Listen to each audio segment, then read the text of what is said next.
अगाडि बढाएको छ, विभिन्न पार्टीको विचारहरूलाई यहाँ छलफलमा अगाडि बढाएको छ। सबभन्दा पहिला त मलाई के पनि भन्न मन लागेको छ भने पत्रकार साथीहरूलाई वास्तवमा नेपाली जनताले प्राप्त गरेको सङ्घीय लोकतान्त्रिक गणतन्त्रको यत्रो ठुलो राजनीतिक परिवर्तनपछि जनताले 2/3 को जनादेश नेपाल कम्युनिस्ट पार्टीलाई दिएको थियो र त्यसको उद्देश्य के थियो भने मुलुकमा प्राप्त गरेको राजनीतिक परिवर्तनलाई संस्थागत रूपबाट अगाडि बढाउँदै जाने र मुलुकलाई समृद्धि र सुशासनतिर अगाडि बढाउने एउटा स्थिर सरकार मात्रै होइन, स्थिर संसदको परिकल्पना पनि हाम्रो संविधानले गरेको थियो। दुईटै कुरालाई मैले यहाँ ध्यान दृष्टि दिन खोजेँ। स्थिर सरकार 5 वर्षसम्म चलाउने स्थिर सरकार र 5 वर्षसम्म संसद, स्थिर संसद पनि चलाउनु पर्दछ भनेर विगतको इतिहासलाई एउटा पृष्ठभूमिमा राखेर अहिलेको नयाँ संविधानले त्यसको व्यवस्था गरेको थियो। तर 2/3 को नजदिक भएको नेपाल कम्युनिस्ट पार्टीको नेतृत्व गर्नुभएको प्रधानमन्त्रीज्यूले 5 वर्षभित्र मुलुकलाई सुशासन दिन्छु, पानी जहाज ल्याउँछु, रेल ल्याउँछु, पाइपलाइन ल्याउँछु, बेरोजगारी अन्त गर्छु, भ्रष्टाचार शून्य सहनशीलतामा पुर्याउँछु, सुशासन दिन्छु, मुलुकलाई आर्थिक समृद्धितिर अगाडि बढाउँछु भनेर उहाँले वचनबद्धता गर्नुभयो। तर अन्तमा उहाँले निर्वाचनबाट यो संविधान, कानुन र सिस्टमलाई चाहिँ समाप्त गर्नुभएको छ। स्पष्ट छ, किनभने हामी सिस्टम चलाउने कसले? सिस्टम व्यक्तिले चलाउने कि सिस्टम संविधानले चलाउने? यदि संविधानले चलाउने होइन भने हामीलाई संविधान किन चाहियो? हामीलाई ब्रिटिसको जस्तै पार्लिमेन्टले कानुन बनाउने, उसैले शासन चलाए भइहाल्यो नि। संसारको सबभन्दा ठुलो पार्लिमेन्ट्री सिस्टम भएको ब्रिटिस, जहाँ संविधान छैन, जहाँ संसदले कानुन बनाउँछ, समयको आवश्यकता अनुसार संसदले कानुन बनाउँछ, जनचाहना र राष्ट्र चाहना अनुसार कानुन बनाउँछ, त्यसैले कानुन संशोधन गर्दै जान्छ र मुलुक अगाडि बढ्दै जान्छ। तर हामीलाई संविधान किन चाहियो? तर आज जुन किसिमबाट संसदलाई एउटा बहुमत भनौँ 2/3 को नजिक भएको कम्युनिस्ट पार्टीले अविश्वासको प्रस्तावलाई पेश गर्न डराउनको लागि, म फेरि 3टा मात्रै, म अगाडिको नेताहरू कसैको पनि कमेन्ट गर्न चाहदिनँ, तर वास्तवमा मुलुक सिस्टमले यदि अगाडि बढेन भने हामीले प्राप्त गरेको उपलब्धि पनि धराशायी हुन सक्ने सम्भावना देखिन्छ। जब यही संविधानमा बहुमत प्राप्त भएको सरकार, पार्टीले सरकार बनाउँछ भनेर पनि यही संविधानले लेखेको छ। धारा 76 हेर्ने हो भने बहुमत प्राप्त गरेको सरकार दलको नेता प्रधानमन्त्री हुन पाउने भनेर यही संविधानले लेखेको छ। यो संविधानको धारा 76 हेर्ने हो भने एउटा व्यक्तिले पनि म प्रधानमन्त्री हुन सक्छु, मलाई प्रधानमन्त्रीको लागि विश्वासको मत दिने अवसर दिनुस् भनेर उसले भन्न सक्ने व्यवस्था यही संविधानमा राखेको छ। हामी धारा 76 हेरौँ, धारा 85 हेरौँ, धारा 100 हेरौँ, जसमा विश्वासको मत पनि लेखेको छ, अविश्वासको मत पनि लेखेको छ। किन लेखेको होला? विश्वासको मत लिनुपर्छ भनेर पार्लिमेन्ट्री सिस्टममा किन लेखेको होला? अविश्वासको मतलाई फेस गर्नु पर्दछ भनेर यही संविधानको धारामा किन लेखेको होला? संसद विघटन गर्न सजिलो गरी पाउँदैन भनेर किन लेखेको होला? चुनावपछि बनेको सरकार, जुनसुकै किसिमबाट बनेको सरकारलाई 2 वर्षसम्म अविश्वासको प्रस्ताव ल्याउन सकिँदैन भनेर किन भनेको होला? त्यो परिकल्पना गरेर अहिलेको संविधान हिजोको 47 सालको संविधानभन्दा फरक ढङ्गबाट किन प्रावधान लेखेको होला भने अब मुलुकमा सरकार बन्ने खेल, गिर्ने खेल, संसद विघटन गर्ने खेलले मुलुकको राजनीतिक अस्थिरता निम्त्यायो। त्यो अहिलेको संविधानले सम्पूर्ण व्यवस्थाहरू गरेको छ। तर अहिलेको जुन संसद विघटन गर्ने व्यवस्था कानुनमा, संविधानमा लेखेको छ, अहिलेको संविधानले प्रष्ट रूपबाट प्रधानमन्त्रीको विशेष अधिकार होइन। 47 सालको संविधानमा थियो, त्यसबेलाको पार्लिमेन्ट्री सिस्टममा प्रधानमन्त्रीको विशेष अधिकार थियो, तर पनि कन्डिसनल थियो। अहिलेको संविधानले प्रधानमन्त्रीको विशेष अधिकार भनेर संसद विघटन गर्ने कुनै पनि धारा, कुनै पनि उपधारा संविधानमा हामीले हेर्न पाउँदैनौँ, हामीले पढ्न पाउँदैनौँ। तर संसदले स्वीकार नगरेको, संविधानले स्वीकार नगरेको, कानुनले स्वीकार नगरेको कुरालाई प्रधानमन्त्रीजीले यो मेरो विशेष अधिकार हो भनेर संविधानको गलत व्याख्या गरेर जुन किसिमबाट संविधानलाई गैर संवैधानिक कदम अगाडि बढाउनु भयो, अलोकतान्त्रिक कदमहरू अगाडि बढाउनु भयो, संसद विघटन गर्ने जुन सिफारिस गर्नुभयो, त्यसलाई यो संविधानले, संविधानको कुनै पनि धाराले, 3टै धारा मैले उल्लेख गरेँ, धारा 76, धारा 100, धारा 85, 3टैले चिन्दैन। त यो प्रधानमन्त्रीज्यूले वा अहिलेको कम्युनिस्ट पार्टीको सरकारले जुन किसिमको विघटनको कदम उठाएको छ यो गैर संवैधानिक छ, अलोकतान्त्रिक छ।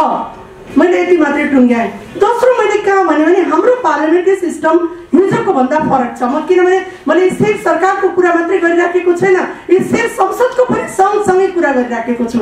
हामी पार्लियामेन्ट्री सिस्टमलाई स्थिर बनाउन चाहन्छौँ, त्यही भएर त्यो प्रावधान अहिलेको संविधानले लेखिएको छ।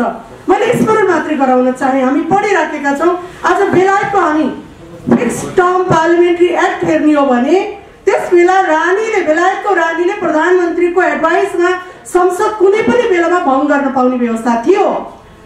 तर त्यत्रो पार्लियामेन्ट भएको जङ्गली भएको देशमा पनि पार्लियामेन्ट्री एक्टलाई संशोधन गर्यो र त्यहाँ भन्यो कि अब विघटन हुन सक्दैन, यदि विघटन गर्नुपर्छ भने संसदको 2/3 सांसद वा पुरै सांसदको कन्सेन्ट लिनुपर्छ भनेर त्यो पार्लियामेन्ट्री एक्टलाई संशोधन गरेको छ। त्यति मात्रै होइन, यदि विश्वासको मत लिन सकेन, नो कन्फिडेन्स मोसन लिन सकेन वा प्रधानमन्त्री दिन सकेन भने संसद विघटन हुन्छ भनेर बेलायतको जस्तो पार्लियामेन्ट्री एक्टले पनि त्यो व्यवस्था किन राखेको होला? किनभने पार्लियामेन्ट भनेको जनताको आइना हो। पार्लियामेन्ट भनेको जनताको अधिकारको लागि बोल्न सक्ने ठाउँ हो। पार्लियामेन्ट भनेको मल्टी पार्टी सिस्टम, बहुदलीय प्रतिस्पर्धा अनुसार सबै दललाई त्यहाँ जनताले भोटको माध्यमबाट स्थापित गर्ने कुनै एउटा पार्टीले देश चलाउनेको लागि संसद बन्दैन, मल्टी पार्टी सिस्टम अगाडि बढ्दैन, पार्लियामेन्ट्री सिस्टम बढ्दैन। तर अहिले के देखियो भने सरकार जुन किसिमबाट संविधानको यो स्पिरिटलाई, स्थिर पार्लियामेन्ट्री सिस्टमको स्पिरिटलाई, जुन यो मूल्य मान्यतालाई जुन ध्वस्त गरेर जुन विघटनको व्यवस्था, विघटनको सिफारिस गरेर संसद विघटन भयो भनेर घोषणा गरेको छ, यो घोषणा संविधान त मिल्दैन। यति मात्रै म भन्न चाहे। अब अर्को कुरा यहाँ फेरि कुरा आयो, वास्तवमा नेपाली कांग्रेसले के गर्छ त? नेपाली कांग्रेस भित्र नेपाली कांग्रेस सैद्धान्तिक बहस, वैचारिक बहसबाट अगाडि बढेको छ। नेपाली कांग्रेस प्रमुख प्रतिपक्षी दल हुँदाखेरि पनि संसदमा पटक पटक 3 वर्ष नयाँ संविधान ल्याउँदै गर्दाखेरि नेपाली कांग्रेसको कुरा गर्ने हो भने नेपाली कांग्रेसले 7 सालदेखि नै जनताकोबाट निर्वाचित भएको संविधान सभाबाट मुलुकको संविधान बन्नुपर्छ भन्ने प्रारम्भिक घोषणा गरेको छ। यद्यपि 72 सालको संविधान आइपुग्दाखेरि मैले स्वीकार गर्नुपर्छ त्यहाँ परिवर्तनका कतिपय मुद्दाहरू अरू दलहरूका मुद्दाहरू हुन सक्छन्। 63 सालमा अन्तरिम संविधानको नेतृत्व नेपाली कांग्रेसले बनाउँदै गर्दा संविधान सभाको घोषणा गरिसकेपछि मधेसवादी दलहरूले संघीयताको लागि सडकमा लड्दै जाँदाखेरि मैले स्मरण गर्न चाहे गिरिजाप्रसाद कोइरालाको नेतृत्वमा सरकार रहँदै जाँदाखेरि संविधान सभाको मिति तिथि घोषणा भइसकेपछि पनि त्यो आन्दोलनका मुद्दालाई सम्बोधन गर्नको लागि अन्तरिम संविधानमा संघीयता भनेर संशोधन भएको होइन। सबै पार्टीले संविधान सभामा भाग लिनुपर्छ भनेर अन्तरिम संविधानमा संविधान सभाको मिति तिथि घोषणा गरेपछि पनि त्यो मिति तिथिलाई स्थगित गरेर मधेसवादी दलसँग संवाद गरेर अन्तरिम संविधानमा संघीयताको संशोधन गरेर सबैलाई संविधान सभाको निर्वाचनमा आउनुहोस् भनेर त्यो वातावरणको सृजना गरेर पहिलो संविधान सभाको निर्वाचन भएको होइन र? नेपाली कांग्रेसले त्यस पश्चात संविधान बनाउँदै जाँदाखेरि parliamentary system is best system in the Nepal भनेर जनताको आइनाको रूपमा रहेको संसदीय प्रणाली जहाँ बहुदलीय प्रतिस्पर्धा हुन सक्छ, सबै दलको प्रतिनिधित्व हुन सक्छ, जनताको आइना हो, त्यो parliamentary system is the best system भनेर त्यसको वकालत गरेको होइन। हामी स्मरण गरौँ हिजोको दिनमा संविधान सभा बनाउँदै जाँदाखेरि कसैले प्रेसिडेन्सियल सिस्टम, कसैले प्रधानमन्त्री प्रत्यक्ष प्रधानमन्त्री सिस्टमका छलफल भएका थिए। तर अन्तमा गएर नेपाली कांग्रेसले संसदीय प्रणाली सबभन्दा राम्रो प्रणाली हो भनियो। यद्यपि यो संसदीय प्रणालीमा केही सुधारिएको संसदीय प्रणालीका प्रावधान अहिलेको संविधानले लेखेको छ। जस्तो मैले फेरि दोहोऱ्याएँ, अविश्वासको प्रस्ताव दर्ज गर्न नपाउने 2 वर्षसम्म, यदि अविश्वासको प्रस्ताव फेल भयो भने 1 वर्षसम्म फेरि अविश्वासको प्रस्ताव ल्याउन नपाउने भनेर यही संविधानले लेखेको छ नि। तर विश्वासको मतका कुरा, अविश्वासको मतका कुरा, विघटन गर्नुपर्ने स्थिति र सृजना गर्ने कुरा, सम्पूर्ण कुराहरू संविधानले लेखिसकेको अवस्थामा आज यो देशले कोरोना भाइरसको लागि मुलुकले अध्यादेश ल्याउनु पर्छ, जनताको सेफ्टीको लागि, जनताको बाँच्न पाउने अधिकारको लागि, जनताको निःशुल्क स्वास्थ्यको लागि, जनताको मूल्य वृद्धिलाई निरुत्साहित गर्नको लागि, बेरोजगारीलाई सम्बोधन गर्नको लागि, हत्या हिंसा बलात्कारलाई अपराधलाई दण्ड दिनको लागि आज मुलुकको आवश्यकता थियो, जनताको आवश्यकता थियो। तर आज मुलुक त्यतातिर सम्बोधन गर्न छोडेर आफ्नो सत्ताको लागि, आफ्नो गुटको लागि मुलुकको संविधानलाई नै धरापमा पार्ने किसिमको जुन किसिमको यो विघटनको काम भएको छ, वास्तवमा यसले संविधानको प्रावधानको धज्जी उडाएको छ। यति मात्रै भन्न चाहे म। र अन्तमा म फेरि पनि के दोहोऱ्याएँ भने अहिले मुलुकमा निर्वाचनको वातावरण तय गर्नको लागि मैले हिजो अन्तरिम संविधानका कुरा किन गरेँ, संविधान सभाको पहिलो निर्वाचनको कुरा किन गरेँ भने निर्वाचनको वातावरण तय गर्नुपर्ने नेतृत्व अहिले छ। निर्वाचन समयमा हुन्छ भन्ने जनताको चाहना छ। तर अहिले पहिलो कुरा सैद्धान्तिक बहस नेपाली कांग्रेसले गर्न चाहेको छ। यद्यपि उहाँले भन्नुभयो बाजीले विपक्षीको लागि त यो सबभन्दा ठुलो मुद्दा होइन, विपक्षीको लागि एजेन्डा सबभन्दा ठुलो मुद्दा हो। आज संविधान सभाको निर्वाचन गराउँदै जाँदा नेपाली कांग्रेसको नेतृत्व, दोस्रो संविधान सभाको नेतृत्व फेरि नेपाली कांग्रेसको नेतृत्व 70 सालमा भयो। 64 मा नेपाली कांग्रेस अल्पमतमा थियो, 4 वर्षसम्म प्रधानमन्त्री पायो देशले, तर संविधान पाएन। 70 सालमा त फेरि आम जनताले संविधान खोजेका थिए, नेपाली कांग्रेसमा बहुमतमा पुर्याएको होइन। र बहुमतमा पुर्याएर कांग्रेसले आफ्नो जनादेशलाई सम्मान गरेको थियो कि 2 वर्षमा हामी संविधान बनाउँछौँ, त्यसपछि 3 तहको निर्वाचन गर्छौँ भनेर कांग्रेसले सडकमा गएर जनताको माझमा गएर त्यो वचनबद्धता पूरा गरेको थियो। र 70 सालमा जनताले विश्वास गरे कि कांग्रेसले लोकतान्त्रिक संविधान बनाउँछ भनेर, र कांग्रेस बहुमतमा आयो र आफ्नो जनादेशको सम्मान गर्यो। 2 वर्षमा नेपालको संविधान बन्यो, त्यसको 2 वर्षमा 3 तहको निर्वाचन भएको होइन र कांग्रेसको नेतृत्वमा। त्यो इतिहासलाई के हामीले बेवास्ता गर्न सक्छौँ। तर अहिले आएर जनादेश कम्युनिस्ट पार्टीलाई 2/3 स्थिर सरकार होस्। म फेरि स्मरण गराउन चाहन्छु, हाम्रो 2072 को संविधान आइसके पश्चात संघीय चुनाव हुँदै गर्दाखेरि हामीले नै भनेका थियौँ एउटा पार्टीलाई बहुमत दियो भने 5 वर्ष मुलुकले फेरि पटक पटक निर्वाचनको सामना गर्नु पर्दैन। एउटा पार्टीलाई जनादेश दिनु पर्दछ, चाहे कम्युनिस्टलाई होस् चाहे कांग्रेसलाई होस् भनेर हामीले मागेर अगाडि बढेका थियौँ। किनभने कांग्रेस हिजो संविधान सभामा शान्ति प्रक्रियापछिको भएको संविधान सभाको पहिलो निर्वाचनमा संविधान सभा जितेको थियो, कांग्रेस हारेको थियो, जनता जितेको थियो, त्यसलाई स्वीकार गरेको थियो। त्यसपश्चात कांग्रेसले संविधान बनाउँदाखेरि लोकतान्त्रिक मूल्य मान्यता अनुसारको संविधान बनाउनु पर्छ भनेर वकालत गरेकै हो। अहिले आएर पनि संविधान बनिसकेपछि कार्यान्वयनको पक्षमा एउटा पार्टीलाई बहुमतमा पुर्याउनु पर्दछ। किनभने यो देशमा जब राजनीतिक अस्थिरता हुन्छ त्यसको मूल्य नेपाली जनताले चुकाउनु पर्छ। महँगीबाट, मूल्य वृद्धिबाट, भ्रष्टाचारबाट, हत्या हिंसा बलात्कारबाट, गरिबीबाट, असमानताबाट नेपाली जनता कति गरिबी हुँदै जाने, कति गरिब र कति हत्या हिंसा बलात्कारको शिकार हुँदै जाने। तर स्थिर सरकारको लागि, स्थिर संसदको लागि एउटा पार्टीलाई बहुमत दिनुपर्छ भनेका थियौँ। तर अहिले के देखियो भने जनादेश त नेपाल कम्युनिस्ट पार्टीलाई दियो जनताले, तर त्यो जनादेशको सम्मान भएन। चौथो कुरा अन्तिममा मैले भन्न मात्र निवेदन के गर्न खोजेँ भने अहिलेको संविधानमा पार्लियामेन्ट्री सिस्टममा जबसम्म सरकार बन्न सक्ने ठाउँ हुन्छ तबसम्म संसद भङ्ग हुँदैन, गर्न पाइँदैन। त्यो टेस्ट संसदमा गरिराख्नु पर्छ। जबसम्म पार्लियामेन्ट्री सिस्टम अहिलेको सुधारिएको पार्लियामेन्ट्री सिस्टममा सरकारको गठन हुने, सरकार गठन गरेर उसले विश्वासको मत लिन सक्ने अवसर दिन पाउनु पर्छ भनेर अहिलेको संविधानले त्यो सरकारको बाटो, सरकार निर्माणको बाटोलाई प्रशस्त गरिदिएको थियो।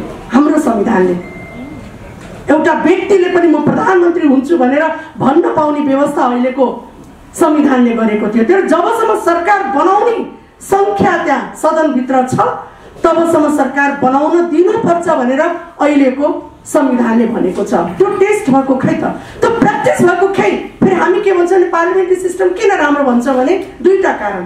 एउटा पार्लियामेन्ट्री सिस्टम भनेको के हो भने एकदम आलोचना गर्न पाउने, प्रतिपक्षले एकदम स्ट्रङ रोल खेल्न पाउनको लागि पार्लियामेन्ट्री सिस्टम राम्रो, सरकारलाई निगरानीमा राख्ने, सरकारलाई सुझाव दिने, सरकारलाई प्रश्न उत्तर गर्न सक्ने, सरकारलाई हेर्न सक्ने पार्लियामेन्ट्री सिस्टमको सुन्दरता हो। र दोस्रो पार्लियामेन्ट्री सिस्टमको सुन्दरता के हो भने पार्टीले आफूलाई सुधार्दै जान्छ। आफूलाई एउटा निर्वाचनमा गल्ती गर्यो भने अर्को निर्वाचनमा आफूलाई सुधार्दै जान्छ। जनताको चाहना अनुसार, सिस्टमको चाहना अनुसार आफूलाई सुधार्ने पद्धति हो संसदीय अभ्यास। संसदीय प्रणाली। तर यो राष्ट्रपतीय प्रणाली वा प्रत्यक्ष प्रधानमन्त्री प्रणाली भन्दा यो बढी राम्रो। आज हामी इजरायलमा देखिराखेका छौँ 2 वर्षमा 4 चोटि चौथो पटक निर्वाचन हुँदैछ, किनभने प्रत्यक्ष प्रधानमन्त्रीको अल्पमतको संसद छ, सरकार चल्न सकेन र निर्वाचनमा जानुपर्ने बाध्यता छ। तर हामी पार्लियामेन्ट्री सिस्टमलाई त्यो मानेमा सबभन्दा सुन्दर पद्धति हो। आफूलाई आधुनिक निर्वाचनबाट आफूले भएका गल्ती कमी कमजोरीलाई सुधार्दै विचार र संगठनको माध्यमबाट जनताको माझमा जाने निर्वाचनलाई स्वीकार गर्छ संसदीय प्रणालीले। तर आज विडम्बना के देखियो भने हामीलाई संविधान पनि चाहिएन, संसदीय प्रणाली पनि चाहिएन, हामीलाई सुशासन पनि चाहिएन, हामीलाई के पनि चाहिएन। तर चाहियो के? सत्ता चाहियो। सत्ताको लागि निर्वाचन भर्याङ बनाउनु पर्यो। तर नेपाली कांग्रेसलाई अहिलेको पहिलो एजेन्डा के भने संविधानको रक्षाको लागि र अहिले प्राप्त भएका उपलब्धिहरू फेरि नगुमौँ, किनभने यसको अभ्यास यदि यसको प्र्याक्टिस कमजोर भयो भने हामीले प्राप्त गरेको संघीय लोकतान्त्रिक गणतन्त्र समावेशी लोकतन्त्रको कतै त्यो उपलब्धि कमजोर त हुने छैन, कतै त्यो उपलब्धि घुम्ने त छैन भन्ने आशंका उत्पन्न भएको हुनाले पहिलो सैद्धान्तिक बहसमा नेपाली कांग्रेस जानेछ। दोस्रो कुरा अदालतमा विचाराधीन रहेको विषयवस्तु भएको हुनाले आजै यसको पेशी तय भइसकेको छ। सम्माननीय प्रधान न्यायाधीशको बेन्चमा अहिले एकल इजलासमा यो मुद्दा गइसकेको विषयवस्तु भएको हुनाले यो संविधानसँग जोडिएको विषयवस्तु भएको हुनाले पनि अदालतको निर्णयलाई पर्खिनु पर्ने अवस्था पनि रहेको छ। त्यो निर्णयले संसद पुनः स्थापना पनि गर्न सक्ने सम्भावना पनि बढेको छ। त निर्वाचन त आज नभए पनि 2 वर्षपछि त निर्वाचन त हुन्छ नि। निर्वाचनको लागि प्रतिपक्षी दल त कहिले पनि डराउने कुरा हुँदैन। हिजो नै एउटा प्रस्ताव आइसकेको छ, प्रचण्डले कांग्रेससँग मिलेर निर्वाचनमा जाउँ भन्ने प्रस्ताव राखिसक्नु भएको छ। कांग्रेस के गर्छ? प्रचण्ड यसलाई एउटा अहिले सैद्धान्तिक बहस हो। मैले फेरि भने सिस्टमले मुलुकको उपलब्धि रन गर्छ। तपाईले सिस्टम यदि छोड्नु भयो, संविधान छोड्नु भयो, कानुन छोड्नु भयो, सुशासनका केही मापदण्ड छोड्नु भयो भने मुलुक रन गर्न सक्दैन। यो देश त संविधानले चलाएको देश हो नि। सरकार बनाउनलाई 2/3 चाहिन्छ, तर सरकार चलाउनलाई 2/3 होइन नि। सरकार बनाउनलाई बहुमत भए पुग्छ, तर सरकार चलाउनलाई त सुशासन, कानुन, संविधान, विधि, प्रक्रिया, पद्धति त चाहिएला नि। बनाउन त मसँग संख्या पुग्छ, म प्रधानमन्त्री बनाउँछु, त्यो मात्र खोजेको होइन नि। हाम्रो देशको यो मल्टी पार्टी सिस्टम, मुलुकको डेमोक्रेसीले त मुलुकको डेमोक्रेसीका पनि मापदण्डहरू हुन्छन् नि। त्यो मापदण्डभित्र डेभलपमेन्ट होला, त्यो मापदण्डभित्र सुशासन होला, त्यो मापदण्डभित्र कानुनी शासन होला। तर सबभन्दा ठुलो कुरा के भने तपाईले प्राप्त गरेका उपलब्धिहरूलाई बचाउने कुराहरू सबभन्दा प्रमुख कुराहरू हो। त्यसले पहिलो कुरा कांग्रेसको के भने अहिले सैद्धान्तिक रूपबाट जुन किसिमबाट गैर संविधानले नचिनेको संसद विघटन गर्ने जुन पद्धति र प्रक्रियाको प्रारम्भ भयो र यो प्रधानमन्त्रीको विशेषाधिकार हो भनेर 47 सालको संविधान जस्तै जुन व्याख्या गर्ने कोसिस भयो, त्यसले अहिलेको संविधानले जुन प्रावधान राखेको छ त्यसको मूल्य मान्यतालाई ध्वस्त पारेको छ, अलोकतान्त्रिक कदम अगाडि बढेको छ। तर सैद्धान्तिक रूपबाट कांग्रेसले बहस अगाडि बढाउनु पर्ने हुन्छ। तर कांग्रेसले अब यसको बारेमा सर्वोच्च मुद्दा विचाराधीन छ, त्यसलाई पर्खिनेछ। दोस्रो आफ्नो संगठनको मार्फतबाट 3 वर्षसम्म हामीले प्राप्त गरेको संविधानलाई यो सरकारले सफल कार्यान्वयन गर्यो कि गरेन, हामीले प्राप्त गरेको उपलब्धिलाई कार्यान्वयन गर्नको लागि सफल भयो कि भएन, त्यसको पनि लेखाजोखा गर्नुपर्ने जरुरी छ। तर पार्टीले आफ्नो संगठनको माध्यमबाट, भातृ संस्थाको माध्यमबाट, विचार संगठनको माध्यमबाट, महाधिवेशनको माध्यमबाट जनताको माझमा पुग्नेछ। धन्यवाद। सिस्टमको बहस गर्नु पर्यो अगाडि। सिस्टमको बहस भनेको के भने संविधान अनुसार टेकेर यो विघटन भएको हो कि होइन भन्ने कुरा पहिलो प्रारम्भिक, त्यसमा छलफल अगाडि बढाउनु पर्ने जरुरी छ। र त्यसको निष्कर्ष के भने अहिलेको यो कदम गैर संवैधानिक छ, अलोकतान्त्रिक छ र प्रशस्त सरकार बनाउने सम्भावना यो संविधानले दिएको थियो र जनादेशले पनि 5 वर्षसम्म चलाउनु पर्छ यो सरकार भनेको थियो पार्टीलाई। पार्टीको आन्तरिक गुटबन्दीको कारणले, आर्थिक कलहको कारणले जनताले दिएको जनादेशलाई खेर फाल्नु हुन्न थियो, अपमान गर्नु हुँदैन थियो। हाम्रो निष्कर्ष त्यति हो।